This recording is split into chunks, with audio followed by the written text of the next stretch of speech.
নমস্কার। এসআইআর এর ফর্ম যারা অলরেডি ফিল আপ করেছেন বা যারা ফিল আপ করে অলরেডি জমা দিয়ে দিয়েছেন, তাদের জন্য একটা গুরুত্বপূর্ণ ইনফরমেশন আপনাদেরকে দিতে চাইছি। কি হচ্ছে, এসআইআর এর ওপরে একটা বড় স্ক্যাম চলছে। মানে এসআইআর কে সামনে রেখে স্ক্যামাররা কি করছে, আপনার এসআইআর এর ফর্ম ফিল আপের সময় আপনি যে নাম্বারটি দিয়েছিলেন, সেই নাম্বার থেকে আপনাকে হয়তো যদি কেউ কল করে থাকে যে স্যার আপনার এসআইআর এর ফর্মটি সাবমিটের জন্য অনলাইন সাবমিট হচ্ছে, তো সেক্ষেত্রে আপনি আপনার মোবাইলে একটা ওটিপি যাবে, ওটিপিটি দেবেন। ওয়ান টাইম পাসওয়ার্ড আপনার মোবাইলে একটি যাবে, আপনি দিলে আপনার এসআইআর এর ফর্মটি সাবমিট হবে। তো সেক্ষেত্রে আপনি সবসময় সতর্ক থাকবেন।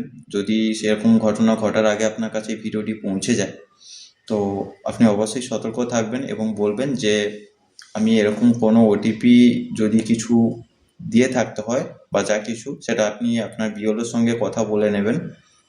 আর ওনাকে আপনি আপনার কোনো ডেটা, আপনার ওটিপি, মোবাইলের কোনো ডেটা ওনাদেরকে দেবেন না। আপনার ওয়ান টাইম পাসওয়ার্ড যেটা ওনারা চাইবেন, সেরকম কোনো ইনফরমেশন এটা বলবেন যে কোনো কিছু দেওয়ার হলে বা যা কিছু কথা বলার আপনারা বিওলোর সঙ্গে কথা বলে নেবেন। তো সেক্ষেত্রে আপনারা আপনাদের ডেটা কোনোভাবে ওদের সঙ্গে শেয়ার করবেন। ভিডিওটি আপনার পরিবারের সঙ্গে শেয়ার করুন। এরকম দেখা যাচ্ছে প্রত্যেকের যে কয়েকজন ভোটার রয়েছে আপনার পরিবারে বা ফ্যামিলি, ফ্রেন্ডস বা রিলেটিভস, তাদেরকে এই ভিডিওটি পৌঁছে দিন, যাতে তারা সতর্ক হয়ে যায়, এরকম কোনো ওটিপি তারা যেন স্ক্যামারদেরকে না দেয়। ঠিক আছে?